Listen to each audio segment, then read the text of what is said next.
Today we are going to start with the function with part number 2। आज हम लोग function का part number 2 करेंगे। इसमें टाइप्स ऑफ फंक्शन के बारे में बताएंगे। तो इसमें से फर्स्ट पार्ट हम देखेंगे, बहुत सारे टाइप्स के फंक्शन होते हैं, उसमें से कुछ इंपॉर्टेंट फंक्शन मैं यहाँ पे कराने वाला हूँ जो हमारे स्टैंडर्ड क्लास के लिए इम्पोर्टेंट होता है, 11th-12th के लिए होता है एंड बाकी कॉम्पिटिटिव एग्ज़ाम के लिए इम्पोर्टेंट होता है। और यहाँ पे हम लोग स्टार्ट करने वाले हैं।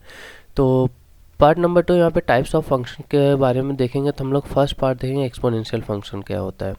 एक्सपोनेंशियल फंक्शन क्या होता है कि फंक्शन होता है जो अगर मैं f को डिफाइन करता हूँ फ्रॉम r टू r और फंक्शन को इस तरीके से डिफाइन करता हूँ f of x equals to a raise to x। But यहाँ पे x कैसा है कि जो a है वो ग्रेटर देन 0 होना चाहिए and a is not equals to 1 है, और जो x है x बिलोंग्स टू हमारा रियल नंबर है। अगर इस टाइप का जो फंक्शन हम लोग यहाँ पे देखने वाले हैं, इस टाइप के फंक्शन को हम लोग एक्सपोनेंशियल फंक्शन बोलते हैं। अब नेचर ऑफ ग्राफ देख लेते हैं। यहाँ पे इसको डिफाइन कैसे करेंगे एक्सपोनेंशियल फंक्शन को, या फिर इसको ग्राफ पे कैसे शो करेंगे, एक बार यहाँ पे देखते हैं। ओके, फंक्शन को मैं यहाँ पे लिख लेता हूँ f of x such that a raise to x where x belongs to real number. x हमारा यहाँ से आ रहा है equal to a raise to x। a हमारा इक्वल टू 1 नहीं हो सकता और a हमारा ग्रेटर देन 0। देखो a is not equal to 1, a is greater than 0। तो यहाँ पे दो केस बनता है। केस 1 पहला क्या हो सकता है कि a is greater than 0, a not equal to 1। तो यहाँ पे केस एक पहला ये हो सकता है ग्रेटर देन 0 है, मतलब a हमारा किसके बीच में हो सकता है, a और 1 के बीच में हो सकता है, 0 एंड 1 के बीच में। दूसरा केस जो बनेगा a हमारा ग्रेटर देन 1। तो यहाँ पे जो कंडीशन दिया है a not equals to 1 and a is greater than 0। तो ग्रेटर देन 0 है तो ऑब्वियसली 1 और a 0 और 1 के बीच में होगा, एंड नॉट इक्वल्स टू 1 भी दिया है। तो मतलब क्या हो गया, उसके बाद जो कंडीशन बनेगा वो बनेगा हमारा a is greater then 1। But in दोनों के लिए हमारा फंक्शन अलग अलग डिफाइन हो जाएगा यहाँ पे, ठीक है। तो यहाँ पे हम लोग केस 1 केस 2 लेके फंक्शन का नेचर देख लेते हैं, किस तरह से फंक्शन को डिफाइन किया जा रहा है। इसका domain and domain and range को हम लोग यहाँ पे समझते हैं ग्राफ ड्रॉ करके। यहाँ पे जो है हमारा f ऑफ x है, f ऑफ x को मैं यहाँ पे डिफाइन करेंगे हम लोग f of x equal to a raise to x। अब इसके जो वैल्यूज होंगे x के ऊपर डिपेंड कर रहे हैं। देखो यहाँ पे जो a है ग्रेटर देन 1 है, ठीक है। a ग्रेटर देन 1 का मतलब क्या हो सकता है, a हमारा 2 भी हो सकता है, 3 भी हो सकता है, या कोई पॉइंट फॉर्म या फ्रैक्शन फॉर्म में कोई नंबर भी हो सकता है, ठीक है। But a should be greater than 1। अब x के ऊपर डिपेंड करता है। अगर कोई भी पॉजिटिव नंबर मैं लेता हूँ, for example a equals to 2 मैं यहाँ पे लेता हूँ और 2 के ऊपर कोई मैं पॉजिटिव नंबर डालता हूँ, मतलब अभी x हमारा कहाँ से है, x is belongs to real number. x belongs to real number, x के भी 3 केसेस हो जाएंगे। कौन से केस हो जाएंगे, या तो x इक्वल टू 0 होगा, या तो ग्रेटर देन 0 होगा, और यहाँ पे क्या होगा, x लेस देन 0 होगा। तो तीनों x केस के लिए यहाँ पे फंक्शन का जो वैल्यू होगा वो अलग अलग होगा, ठीक है। हम लोगों ने एक फिक्स नंबर डिफाइन कर लिया है कि a इक्वल टू 2 है, a ग्रेटर देन 1 है, ओबियसली 2 आया, हम लोग 2 लिया है। अब एक बार हम लोग वैल्यू यहाँ पे रख के देख लेते हैं। अगर मैं 2 के ऊपर एक पॉजिटिव वैल्यू डालता हूँ, suppose x is greater than 0, तो अगर मैं फॉर एग्जांपल 1 डालता हूँ तो मुझे 2 मिलता है। अगर x की जगह पे मैं पावर में अगर मैं 2 डालता हूँ तो मुझे 4 मिलता है, एंड 3 डालता हूँ तो 8 मिलता है। इसका मतलब क्या है, जैसे जैसे हम लोग x की वैल्यू इंक्रीज़ कर रहे हैं तो जो फंक्शन की वैल्यू है वो भी इंक्रीज़ हो रहा है। मतलब क्या हो रहा है कि हमारा जो a रेज टू x का जो टर्म है वो क्या हो रहा है, किससे बड़ा आ रहा है, ग्रेटर देन 1 आ रहा है। किससे बड़ा आ रहा है, ग्रेटर देन 1 आ रहा है। बट किसके लिए आ रहा है, when x is greater than 0, ठीक है। ये हमारा फर्स्ट केस बन जाएगा। यहाँ पे देखो कोई भी a इक्वल टू 1 लिया, 2 लिया, 3 लिया, कुछ भी नहीं, बट ग्रेटर देन 1 आएगा।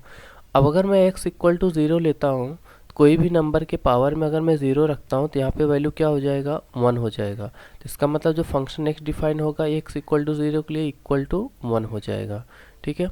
Next x is less than 0। अगर मैं लेस देन 0 लेता हूँ, यहाँ पे देख लेते हैं। अगर मैं 2 के पावर में, यहाँ पे मैं 2 के पावर में कुछ नंबर नेगेटिव नंबर्स रखता हूँ, 2 रेज टू -1 रखता हूँ, ठीक है। जो x इज़ लेस देन 0 को हम लोग लेके इसको डिफाइन कर रहे हैं।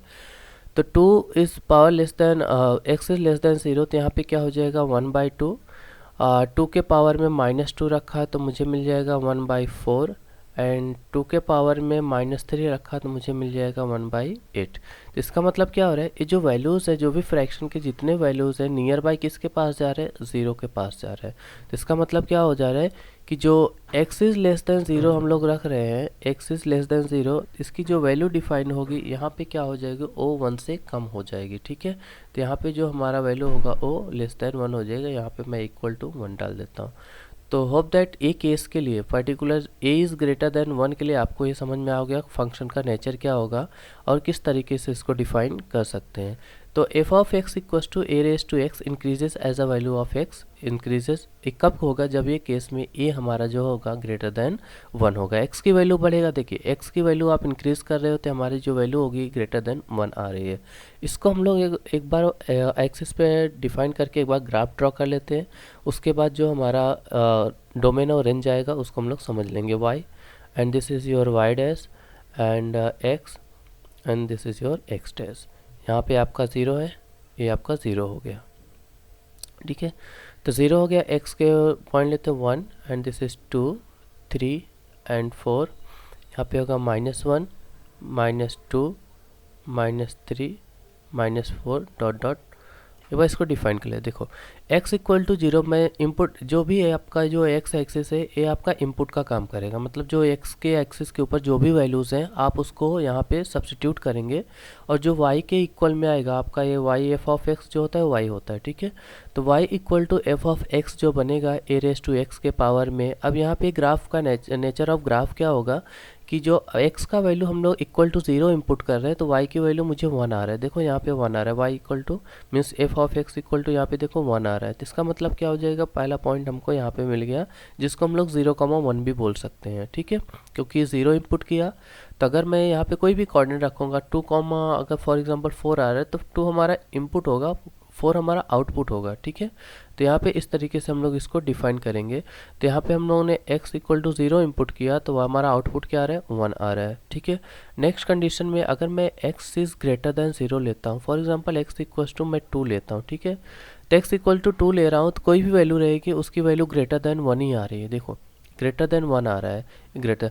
फॉर एग्जांपल मैं यहाँ पे 2 लिया, a इक्वल टू 2 ले लिया तो मुझे वैल्यू क्या मिल रहा है, x इक्वल टू 1 के लिए 2 मिल रहा है, 2 के लिए मुझे 4 मिल रहा है, वैल्यू देखो ऐसे बढ़ जा रहा है, 3 के लिए मुझे 8 मिल रहा है, समथिंग यहाँ पे आ जाएगा। तो ये हमारा पॉजिटिव मतलब x इज़ ग्रेटर देन 0 के लिए जो वैल्यू मैं यहाँ पे ले रहा हूँ वो वैल्यू मुझे यहाँ पे ग्राफ इस तरीके से नेचर को यहाँ पे दिखा रहा है कि ग्राफ y की तरफ क्या हो रहा है, इंक्रीज हो रहा है। ठीक है, बट यही वैल्यू अगर मैं x इज़ लेस देन 0 इस साइड वाले वैल्यू को अगर मैं सब्स्टिट्यूट करूँगा, मतलब x इज़ लेस देन 0, यहाँ पे मैं x इज़ लेस देन 0 को रखता हूँ, अगर मैं इनपुट देता हूँ तो मुझे वैल्यू क्या आ रहा है, आप यहाँ पे देखो 1/2 आ रहा है। 1/2 से 0.5 के जैसा हो गया, 1/4 0.25 समथिंग लाइक दिस, 1/8 मतलब क्या हो रहा है, धीरे धीरे एकदम छोटे होते जा रहे हैं। तो मतलब क्या हो गया कि एक क्लोज टू 0 आ रहा है। देखो एक क्लोज टू 0 आपका ग्राफ समथिंग लाइक ऐसा जाएगा, मतलब ये आपका 0 हो गया। तो जो एफ ऑफ एक्स की वैल्यू क्या हो जाएगी, लेस देन 1 आ रहा है, लेस देन 1। देखो ए ज़ीरो है, ए 1 है, तो 1 से छोटा मतलब इसके बीच में रहेगी। तो आप एक ग्राफ देखेंगे तो जो ग्राफ है आपके इसके बीच में जा रही है। ठीक है, तो इसका मतलब क्या हो गया कि इनपुट हम लोग क्या दे रहे हैं, 0 दे रहे हैं, ग्रेटर देन 0 नंबर दे रहे हैं और लेस देन 0 नंबर दे रहे हैं। मतलब इनपुट हम लोग रियल नंबर दे रहे हैं। तो हमारा x कहाँ पे बिलोंग कर रहा है, रियल नंबर। लेकिन जो हमारा आउटपुट आ रहा है एक तो क्लोज टू 0 आ रहा है, ऊपर से कहाँ पे जा रहा है ये इनफाइनाइट, मतलब पॉजिटिव नंबर रखोगे तो कितना भी जा सकता है। तो इसका मतलब क्या हो गया, तो जो ये ग्राफ है ये हमें रेंज बताता है। तो ग्राफ का रेंज क्या दिख रहा है, जो लाइन का जो रेंज है वो क्या दिख रहा है, तो हमारा जो रेंज हो गया वो हो गया 0 टू इन्फिनिटी। ठीक है, तो यहाँ पे 0 क्लोज टू 0 और जिसका रेंज बन रहा है वो 0 टू इन्फिनिटी हो गया। और इसका डोमेन क्या हो रहा है, वैल्यू कहाँ से दे रहे हैं, वैल्यू हम लोग पॉजिटिव वैल्यू भी दे रहे हैं, नेगेटिव वैल्यू भी दे रहे हैं और 0 भी दे रहे हैं। तो इसका मतलब जो हमारा डोमेन बन रहा है, तो डोमेन हमारा क्या हो जाएगा, यहाँ पे डोमेन हमारा रियल नंबर हो जाएगा और जो रेंज बनेगा, range will become 0 to infinity. ठीक है, होप दैट आपको ये फंक्शन समझ में आया होगा ग्रेटर देन 1 के लिए। आ जाते हैं नेक्स्ट पार्ट, जो लेस देन 1 रहेगा तो इस less than 1 and greater than 0 रहेगा तो इसका नेचर क्या होगा। Okay, case number 2 is that when a is greater than 0 and less than 1, ये केस नंबर 2 हो जाएगा। यहाँ पे ग्राफ थोड़ा सा अलग हो जाएगा क्योंकि हम लोग ये फ्रैक्शन पार्ट आ जा रहे हैं। देखो यहाँ पे भी नेचर ऑफ ग्राफ समझ लेते हैं, उसके बाद फिर हम लोग आगे बढ़ते हैं। तो y equals to f of x and f of x equals to a raise to x in bracket. अब नेचर ऑफ यहाँ पे हम लोग एक्स की वैल्यू के ऊपर डिपेंड करते हैं। अब वैल्यू कैसा है हमारा, यहाँ पे एक बात देखते हैं। For example a equals to 1/2 लिया, ठीक है, लेस देन 1 बोला है, तो 1/2 लेस देन 1। अब एक्स की वैल्यू को हम लोग अलग अलग तरीके से वही वैल्यू वही देना है आपको, पॉजिटिव निगेटिव एंड ज़ीरो भी देना है, वैल्यू वही देना है। तो इसका मतलब क्या हो गया, एनीथिंग रेस टू ज़ीरो, कोई भी नंबर रेस टू पावर में रहेगा तो उसका वैल्यू 1 हो जाएगा, तो पहले तो 1 आ जाएगा, ठीक है, कोई दिक्कत नहीं है।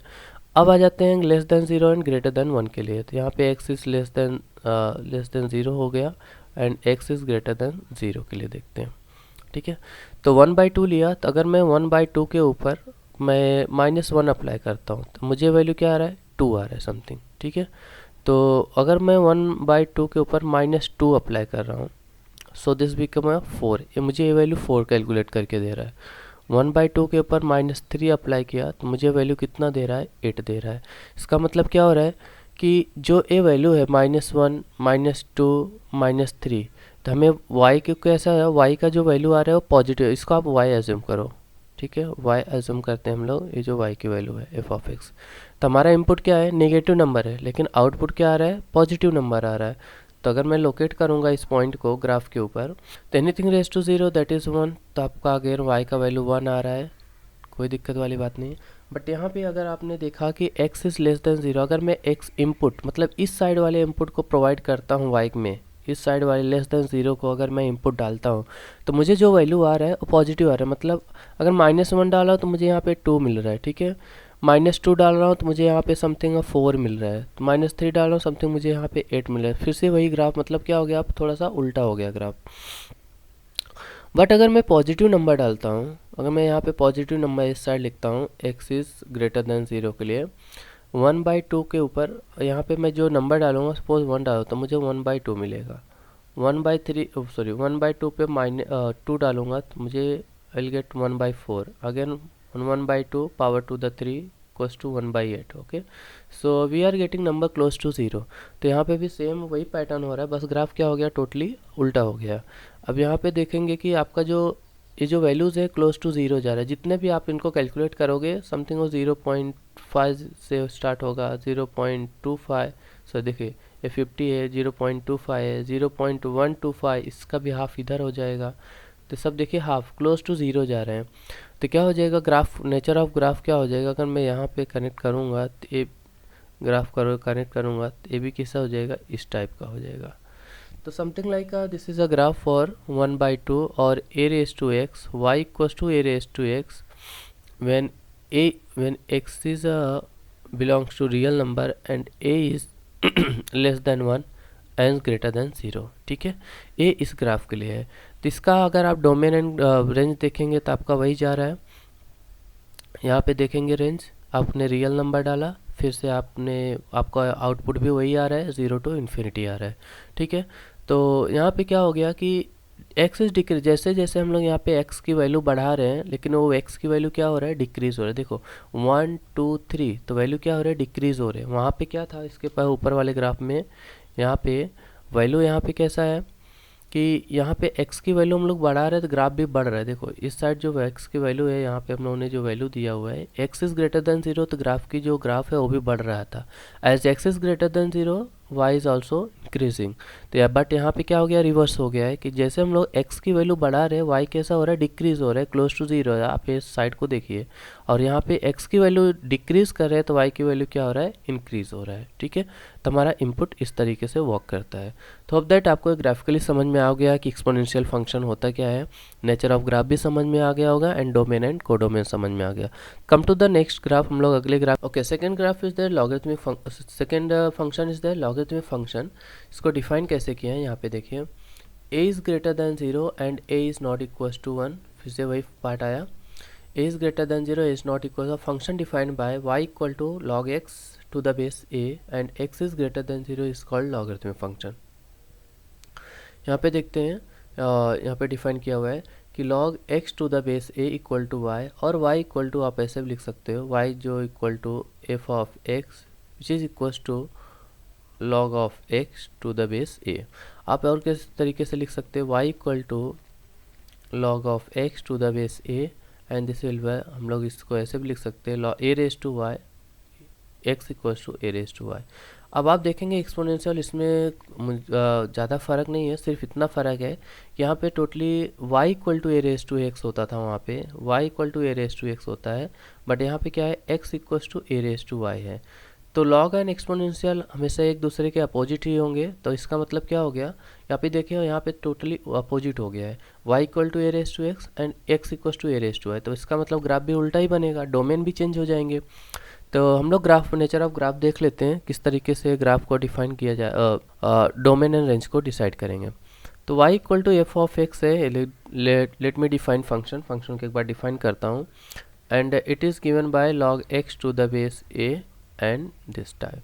अब यहाँ पे दिया हुआ है x is always greater than zero, x हमारा ग्रेटर देन ज़ीरो होगा, बट यहाँ पे अगर मैं x के टर्म में log x को डिफाइन करूँगा उसके बाद फिर y का नेचर पे वर्क करेगा। देखो यहाँ पे तो y equal to log x to the base a and a raise to y equal to x, तो यहाँ पे क्या हो जाएगा x equals to a raise to, input अभी हम लोग क्या देंगे, इनपुट y को देंगे, इनपुट हम लोग y देंगे, आउटपुट जो हमारा x के टर्म में मिलेगा। मतलब क्या हो जाएगा, अगर हमारे पास x और y एक्सिस है तो इनपुट हम लोग y देंगे, ये वाला इनपुट देंगे, हमारा जो ग्राफ बनेगा समथिंग इस साइड में बनेगा क्योंकि हमारा आउटपुट x पे आएगा, ठीक है।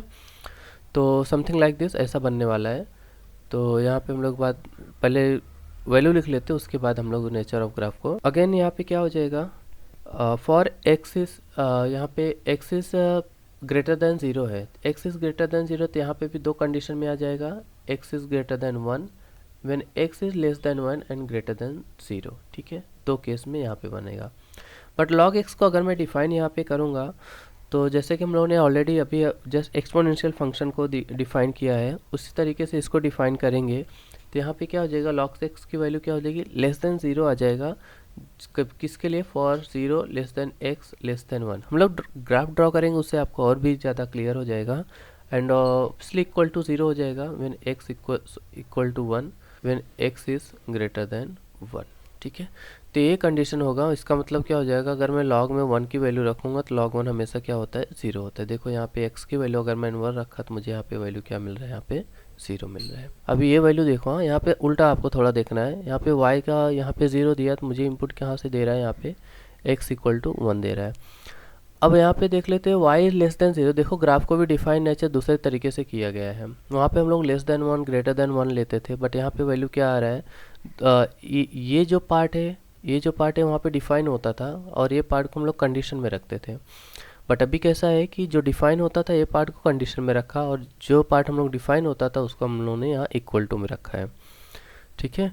तो ग्राफ इस अगर आप ड्रॉ करोगे वैल्यू रखेगे तो आपको यही मिलने वाला है, कुछ अलग नहीं मिलने वाला है, इसलिए ग्राफ को मैंने डायरेक्टली यहाँ पे डिफाइन करके रख दिया है कि ताकि आपको समझने में आसानी हो। तो यहाँ पे जो x का नेचर है, पहले हम लोग y का वैल्यू, अगर y ज़ीरो दिया इनपुट तो मुझे एक x इक्वल टू क्या मिल रहा है, यहाँ पे वन मिल रहा है, ठीक है। अगर मैं y का वैल्यू टू देता हूँ, देखो यहाँ पे ध्यान से समझो, हमारा जो केस वन है वो a is greater than one है, ठीक है, a is greater than one मतलब a इज़ ग्रेटर देन, अगर मैं टू लिया तो y का वैल्यू टू रखता हूँ तो मुझे फोर आता है, x इक्वल टू मैं टू लिया एंड y का वैल्यू थ्री रखता हूँ तो मुझे यहाँ पे एट आता है। इसका मतलब जैसे जैसे y की वैल्यू मैं बढ़ाते गया टू थ्री फोर, तो मुझे जो है x की वैल्यू भी यहाँ पे बढ़ता हुआ चला जा रहा है।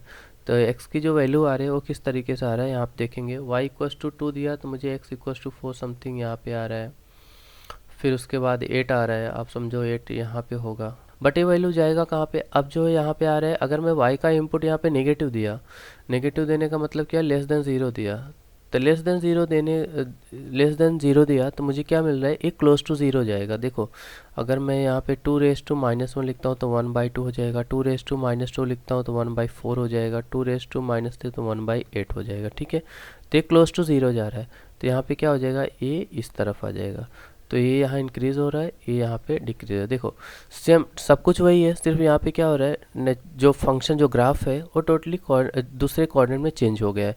वहाँ पे क्या था, यहाँ से y के टर्म में हम लोग डिफाइन होता है, यहाँ पे x के टर्म में इसको हम लोग इनपुट जो दे रहे हैं y दे रहे हैं और x पे क्या हो रहा है, डिफाइन हो रहा है। ये देखो यहाँ पे x पे क्या हो रहा है, डिफाइन हो रहा है, ठीक है। तो सिमिलरली एक ग्राफ फिर से वही जाएगा, अगर मैं इस कंडीशन को यहाँ पे डायरेक्टली मैं कंडीशन को चेंज कर देता हूँ, ज़ीरो लेस देन ए ज़ीरो लेस देन ए लेस देन ज़ीरो, सॉरी जो ए है 0 और 1 के बीच में है, तो नेचर ऑफ ग्राफ भी क्या हो जाएगा, टोटली चेंज हो जाएगा। तो अल्टीमेट अगर मैं इस तरीके से इसको मैं डायरेक्टली डिफाइन करूँगा तो ग्राफ हमारा किस तरीके से दिखेगा, समथिंग लाइक अ ग्राफ हमारा दिखेगा इस तरीके से कि ए क्लोज टू 0 जाएगा, यहाँ पे क्लोज टू ए 1 है, तो 1 पे तो दोनों 1 पे तो आना है। लेकिन जैसे y की वैल्यू हम लोग इंक्रीज़ कर रहे हैं, यहाँ पे y का अगर नेगेटिव दोगे तो x की वैल्यू क्या हो जाएगी, इंक्रीज़ हो जाएगी। देखो ना, अगर मैं x के यहाँ पे y की वैल्यू नेगेटिव देता हूँ, फॉर एग्जांपल 1/2 लिया, a इक्वल्स टू, ठीक है, क्योंकि a हमारा 0 और 1 के बीच में है, तो a इक्वल्स टू 1/2 लिया और a इक्वल्स टू 1/2 के ऊपर कोई भी मैं नेगेटिव वैल्यू डालूंगा तो मुझे पॉजिटिव दे देगा। तो इसका मतलब क्या हो गया, तो जो ये ग्राफ है हमारा इस तरफ से इंक्रीज होगा, ये ऐसे इंक्रीज होता चला जाएगा, और जो x में आएगा, जो ये y में आएगा, ये हमारा 0 की तरफ जाएगा, ठीक है। तो ये इस तरफ हमारा 0 की तरफ हो गया, ये हमारा इस तरफ पॉजिटिव की तरफ हो गया, ठीक है। बस ग्राफ में यही चेंजेस है, नथिंग एल्स। जैसे एक्सपोनेंशियल का सेम टू सेम वही है, सिर्फ इसके जो होंगे वो कोऑर्डिनेट डोमेन और कोडोमेन में यहाँ पे चेंजेस आते हैं। इंपॉर्टेंट वैल्यू है जो हमारी, जो इम्पोर्टेंट पार्ट है, तो यहाँ पे जो डोमेन देखेंगे, डोमेन टोटली अपोजिट हो जाएगा। डोमेन हमारा यहाँ पे क्या हो जाएगा, 0 टू इन्फिनिटी हो जाएगा, ठीक है। यहाँ पे जो डोमेन बनेगा 0 टू इन्फिनिटी बनेगा, क्योंकि हमेशा लॉग पॉजिटिव नंबर के लिए डिफाइन होता है। देखो यहाँ पे x हमारा ऑलवेज ग्रेटर दैन 0 होना चाहिए, पॉजिटिव नंबर के लिए डिफाइन होता है, इसलिए इसमें 0 टू इन्फिनिटी इसका डोमेन और रेंज जो होगा इसका, जो रियल नंबर बनेगा that is a -minus infinity to +infinity, इसका क्या हो जाएगा, ये रेंज बन जाएगा, ठीक है। तो होप दैट सब क्लियर हो गया होगा, domain and range of the logarithmic function and exponential function. आ जाते हैं some basic property of the log function का बेसिक प्रॉपर्टी कर लेते हैं, उसके बाद फिर हम लोग नेक्स्ट प्रॉब्लम की तरफ बढ़ते हैं। केस 2 ऑलरेडी मैंने करा दिया है। फर्स्ट प्रॉपर्टी है हमारा log 1 0 होता है, तो log 1 to the base a equal to 0 and where a is what, जहाँ पे हमारा जो a होगा वो क्या होगा, ग्रेटर दैन 0 होगा, and a can not be equal to 1। जो पावर, जो बेस है हमारा ग्रेटर दैन 0 होना चाहिए, बट 1 नहीं होना चाहिए। आपका फ्रैक्शन हो सकता है और ग्रेटर दैन 1 हो सकता है। सेकेंड प्रॉपर्टी देखते हैं। Second is given that log of same element with same base equal to 1। यहाँ पे क्या होना चाहिए, a is greater than 0 and a can not be equal to 1, ठीक है। कंडीशन सबके लिए वही होगा। थर्ड कंडीशन, थर्ड प्रॉपर्टी दिया हुआ है log of x into y to the base a। log of x into y to the base a, जैसे कि हम लोग ऑलरेडी इसको पढ़ा हुआ है, तो कोई दिक्कत वाली बात नहीं है। log of x to the base a plus log y, log mn property है, log y to the base a, same condition with x and y a के साथ में। So similarly log of x upon y to the base a equal to हो जाएगा, यहाँ पे minus हो जाएगा, अगर मल्टीप्लिकेशन है तो पॉजिटिव है, एंड अगर डिवीजन है तो यहाँ पे हम लोग इसको सब्ट्रैक्ट कर देंगे। log of x minus log of y, this is the property with the same base, यहाँ पे बेस रहेंगे same base, where a is greater than 0, सब आपका प्रॉपर्टी वही होगा। सिमिलरली यहाँ पे हो जाएगा एक log of x to the power n with the base a, तो यहाँ पे हो जाएगा n log of mod of x to the base a, ठीक है। ये मॉड ऑफ x रहेगा, यहाँ पे हम लोग पॉजिटिव नंबर के लिए होता है, ठीक है। तो log हमेशा पॉजिटिव नंबर के लिए डिफाइन होता है, यहाँ पे इसलिए उन्होंने mod of x mod of y use किया है। So n be upon any number, n कोई भी आपका नंबर हो सकता है, पॉजिटिव भी हो सकता है, नेगेटिव। यहाँ पे जो n है आपका, दिस बिलोंग्स टू इंटीजर, ठीक है। इंटीजर भी हो सकता है, आज इसको आप रियल नंबर भी लिख सकते हो, कोई दिक्कत वाली बात नहीं, ठीक है। तो नेक्स्ट प्रॉपर्टी ए हो गया। कम टू द नेक्स्ट, अगली जो प्रॉपर्टी है, अगर मैं यहाँ पे लिखता हूँ log of a raise to n, जो इसका बेस है पावर में है, एंड जो एलिमेंट है वो भी पावर में है, मतलब a raise to n and x to the base raise to power m। तो यहाँ पे जो हमारी प्रॉपर्टी है, यहाँ पे m डिवाइड बाई n बनेगा, ठीक है। m divide by n log of mod of x and यहाँ पे हो जाएगा mod of a। Positive number के लिए हमेशा यहाँ पे डिफाइन करना पड़ेगा। नेक्स्ट प्रॉपर्टी जो हमारा है, log जो अभी जो है पावर में है, log y to the power a, ठीक है। x to the power log y base a equal to, आप इसको y log x to the base a लिख सकते हैं। ठीक है, ये काफ़ी इंपॉर्टेंट प्रॉपर्टी है, अक्सर यूज़ किया जाता है इसको सॉल्व करने में। एंड एक्स एंड वाई दोनों क्या होना चाहिए, यहाँ पे एक्स एंड वाई दोनों ग्रेटर देन 0 होना चाहिए।